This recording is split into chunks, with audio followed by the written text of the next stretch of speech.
Hello everyone, and welcome to another Top 5 Records video. And today I'm going to answer the question, are we now living in the golden age of audiophile reissues? Now, the last couple of years we've seen an increase in popularity of audiophile labels, and the amount of releases they are becoming more and more and more. Even within the already expensive branch of big audiophile labels, we're getting sub releases or special releases like these UHQRs on silent vinyl, or the MoFi one steps on 45 RPM with different processes to assure us that we are listening to the best sounding version of an album. Now, to answer the question if we are living in the golden age of the audiophile records, we have to look back. And that leads me to the late 50s and early 60s, where I believe I found the first audiophile label. Namely, RCA Victor had this series called the Living Stereo. I could show you. This is an original Living Stereo, not a very special release. It sounds spectacular though. But RCA Victor noticed that the market was changing and people were listening to, or they were buying more equipment so they could get closer to the original sonics and high fidelity representation of the original sound of music. And with the Living Stereo, they tried to give a stereo experience which was vibrant, wide, beautiful, most often used for classical music, but there are Elvis Presley or Louis Armstrong releases also in Living Stereo, and these sound spectacular. Also, if you listen to the Analogue Production reissues of these Living Stereos, because the originals are pretty tough to find, you can notice this is already beautiful audiophile quality. But the audiophile market changed in the 70s and 80s. There were some different there were different reasons for that. First of all, mobile Fidelity Sound Lab. I have here some old mobile Fidelity Sound Lab releases from the 70s and the 80s, and the website of Mobile Fidelity Sound Lab reads the undisputed leader in audiophile recordings since 1977. A question on the market came, namely, where can I find the best sounding pressings? There were rumors of trying to find your records on Japanese vinyl.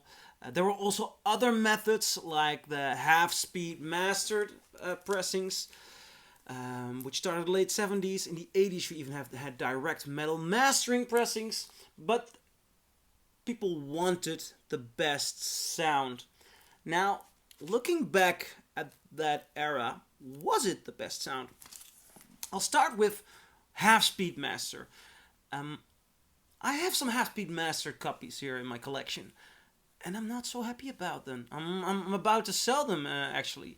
These reissues of Queen, the Rolling Stones, or the Who lack all of the frequencies, nuance, dynamics, punch of the originals, and I see no reason to pay extra money for those sloppy reissues. So are it just my ears? Is it a matter of taste? Well, mastering engineer Kevin Gray commented on half-speed mastering, and Kevin Gray, you can know him because he works often for Analogue Productions and for Blue Note. He's one of the big masters in his craft. Kevin Gray said that the idea behind half-speed masters is that it takes twice as long and it should twice as good. But it is the opposite. It has more problems than benefits. At the low end, you lose half an octave of information. On the top end, there are certain limitations to the vinyl in the playback, where you have to do corrections to the music. You cannot get rid of vocal sibilants, for example. Now, that's an interesting insight. And these half-speed masters, they do not deliver what you want. Direct metal mastering also has issues. At the Steve Huffman Forum, and Steve Huffman is also one of the most notable mastering engineers. He retired recently, at least he's not doing any new records, at least when I check Discogs. Somebody asked direct metal mastering any love, and Steve Huffman replied with none.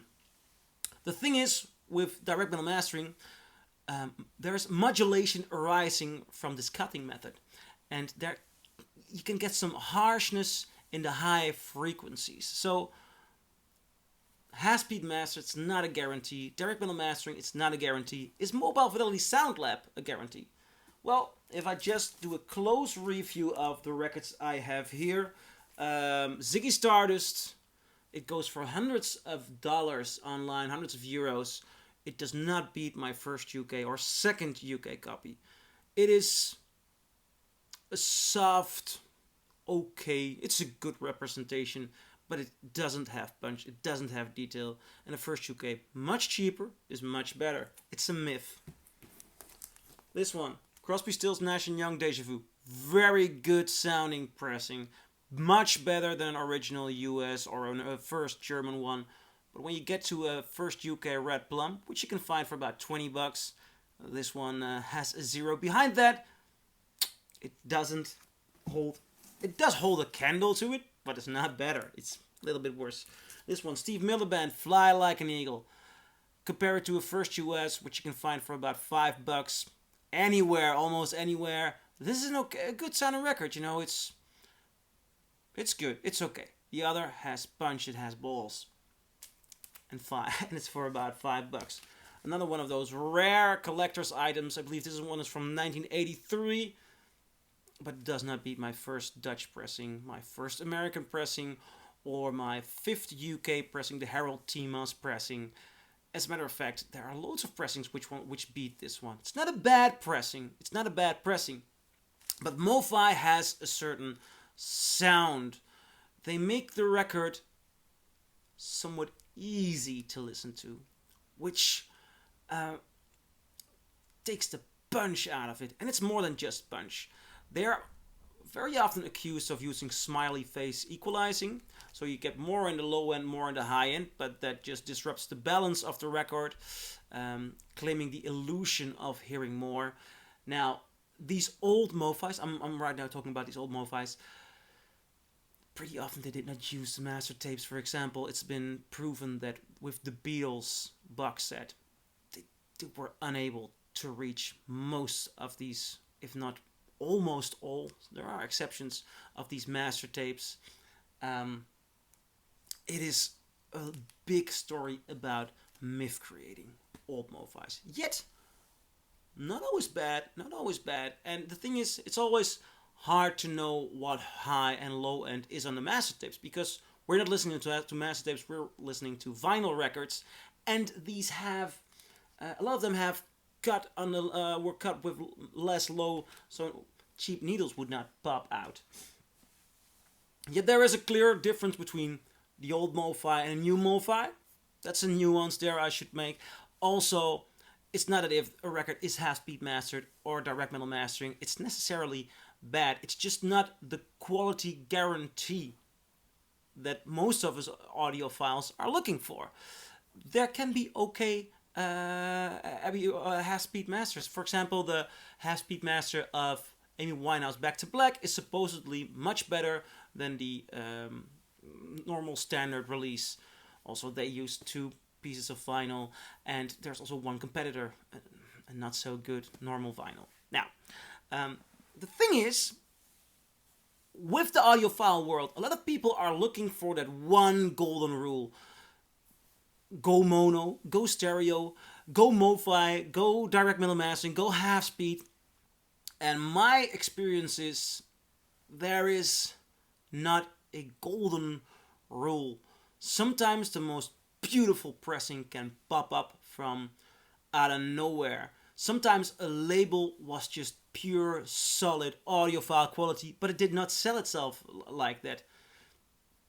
Take a look at the Columbia 6i mono pressings. They were incredible.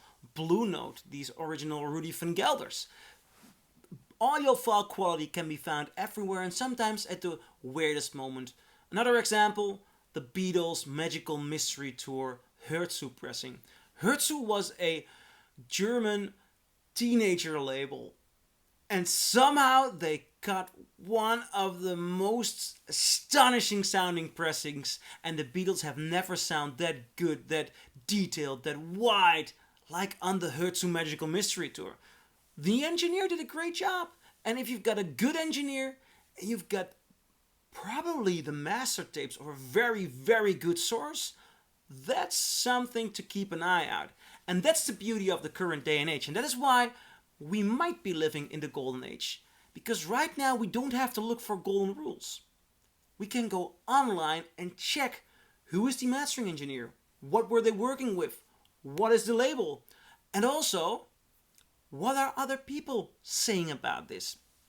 A very important trend we see the last couple of years is the all analog, and that we want to listen to all analog vinyls or records, vinyl's not a word, records, LPs coming from the master source. And that is also where some of the mobile Fidelity Sound Lab controversy comes from, because they claim to be from the original master recordings, and yet they were very often able to get hold, most of the times, get hold of the master tapes.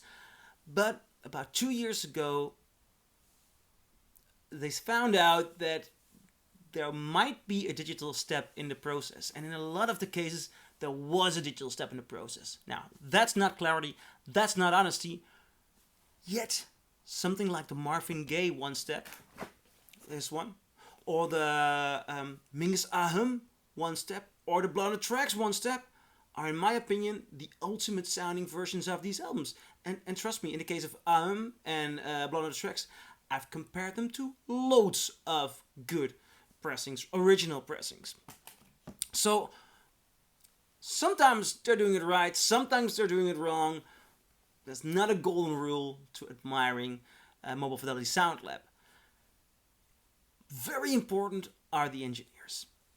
If a label has the master tapes and they work with someone like Kevin Gray, Bernie Grundman, Chris Bellman, Bob Ludwig, Ryan K. Smith, you're almost guaranteed good sound. And if then one of the labels is one of the following, like the Blue Note Tone Poet or the Blue Note Classic Series, or Impacts, or Classic Records, they are retired right now, but Classic Records is beautiful, Speaker's Corner, Craft Recordings, the list goes on. There are more good audiophile labels, you can find them online. Then you're in good hands with a pressing. I left one label out. Analogue Productions. Why? In my opinion, I should give them a crown, you know. They are doing so much releases right now. And they have a very good network. They get master tapes. They get the best engineers. They have a beautiful pressing plant. They get beautiful jackets. And very rarely have I experienced listening to an Analogue Productions pressing that it does not sound better than an original. I have some pressings of them which I think an original or original stampers sounds slightly better, but it's always a minor difference. They keep nailing brilliant pressings, and the amount of releases they are doing is incredible. They have the Acoustic Sound series, which is spectacular. They right now have the UHQR series, which is spectacular. They are doing the Atlantic 75 series, beautiful records on 45, and they are astonishing. If there is one golden rule, you can go and you can trust Analogue Productions. And that is really why right now we're living in the golden age. There are a couple of reasons. The amount of records, the amount of audiophile-oriented labels, and the amount of audiophile releases is incredible. We have clear faces of engineers, and we can watch their videos. We can watch videos of acoustic sounds. They have an open connection with their audience. There is a vinyl renaissance. The amount of people interested in vinyl is bigger. So when you want to make something audiophile, there's a bigger market. You can earn more money, so you can have a better focus on delivering a good product. And that is what Analogue Productions benefits by, and also on which Analogue Productions delivers. Again, there are other labels who are also astonishing, and as long as the current vinyl trend lives on, and as long as Analogue Productions, Blue Note, Speaker's Corner, as long as they keep delivering, and as long as people like Kevin Gray, Bernie Grundman, Chris Bellman, and Ryan K. Smith are in the business, we can all enjoy great sounding albums. And publishing companies, record companies should open their master tapes to these people, because you gotta work with the right material. So, answer to the question, are we right now living in the golden age of audiophile records? Definitely. And to make my point on this, the next couple of weeks I'll be uploading videos in which I'm gonna count down top 5 videos per year about what are beautiful audiophile releases, so we can orient on what gorgeous sounds are out there. So hope you like this video, and I hope to see you in these others. So have a great day. Bye.